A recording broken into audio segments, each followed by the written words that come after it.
நீண்ட இடைவேளைக்கு பிறகு நான் தான் காரணம் பகுதியில் உங்களை வேற வழி இல்லாம சந்திக்கிறேன்.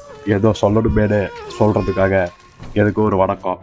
அண்ணா ஆரம்பிச்ச திமுக வரலாற்றுல அரை நூற்றாண்டுக்கு மேல ஆட்டையை போட்டுக்கிட்டது எங்க குடும்பம் தான். வெகு மக்கள் இயக்கத்தை வெகு சீக்கிரம் எழுதி வாங்க பண்ணின அயோக்கியத்தனம் கொஞ்சம் நஞ்சம் இல்லை. ஒவ்வொரு குடும்பத்தையும் உயர்த்துவோம்னு சொன்னதுல அதிக உயரம் போன எங்க குடும்பத்தோட காரி துப்புற கதையை கொஞ்சம் கேட்டுட்டு வாங்க. மூகவின் இருண்ட ஆட்சி காலம். தனக்குன்னு தனி மரபும் செல்வமும் கொண்ட வாரிசு அரசியல்ல ஊறி போன ஒரு ராஜ்யம். ரத்தமும் இருட்டும் சூழ இந்த ராஜ்யத்தை ஆண்ட மன்னனுக்கு 3 பொண்டாட்டிங்க. வாரிசுகளா ஸ்டாலின், அழகிரி, கனிமொழி. மன்னரோட இறப்புக்காக காத்திருந்து ராஜாவான மு.க. ஸ்டாலின் நாட்டை சுரண்ட ஆரம்பிச்சாரு. ஏற்கனவே இந்த ராஜ்யத்தோட குறுநில மன்னர்களா குடும்ப உறுப்பினர்களே ஆண்டாங்க. மதுரைக்கு அழகிரி, தூத்துக்குடிக்கு கனிமொழின்னு சொல்லிட்டே போலாம். பொண்ணுன்னு வெளியில தெரிஞ்சதால பேருக்கு ஒரு குறுநிலம், மற்றபடி அரியணை ஏற வாய்ப்பு அவங்களுக்கு இல்லவே இல்லை. கமிஷன்களை கரெக்டா பண்ணவும் ஊழலை திசை திருப்ப பெருமை பேசவும்னு பேட்டி கொடுத்து வாய் வாடகை அடிமைகளை உருவாக்கி வச்சிருக்க அப்படி மாப்பிள்ள சபரீசன்.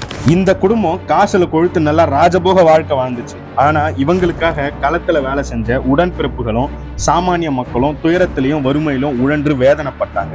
காரணம் ராஜாவோட நிர்வாக கோளாறும் தோல்வியும் தான். துக்ளக் தர்பாரோட ஆட்சி சிறப்பா நடந்துச்சு. கொள்ளடிச்ச காசு பத்தாதுன்னு மகாராஜ்யம் ஆள வரமாட்டான், அதுல எந்த சந்தேகமும் வேண்டாம்னு மக்களுக்கு ராஜா உறுதிமொழி கொடுத்தாரு. பொய் பேசின ராஜா அடுத்த நிமிஷமே மகனை அரியணை ஏற்ற தயாரானார். நாடகம், கூத்து இதெல்லாம் நடிக்கிறதுல மட்டும் இல்லாம தயாரிக்கவும் செஞ்சு காசுல நீந்தின வாரிசு எனக்கு அரியணையில உட்கார சுத்தமா ஆசையே கிடையாது, அதுக்காக உழைச்சவங்க நிறைய பேர் இருக்காங்கன்னு சொல்லிட்டு எந்த ஒரு தகுதியும் இல்லாம கமுக்கமா போய் ராஜா பக்கத்துல நாற்காலி போட்டு உட்கார்ந்துக்கிட்டாரு.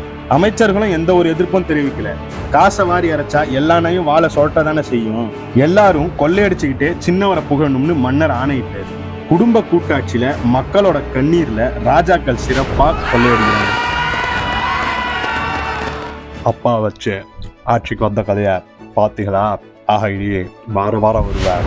ஆட்சியின் அவலங்களை எல்லாம் அள்ளி அள்ளி தருவார். வணக்கம்.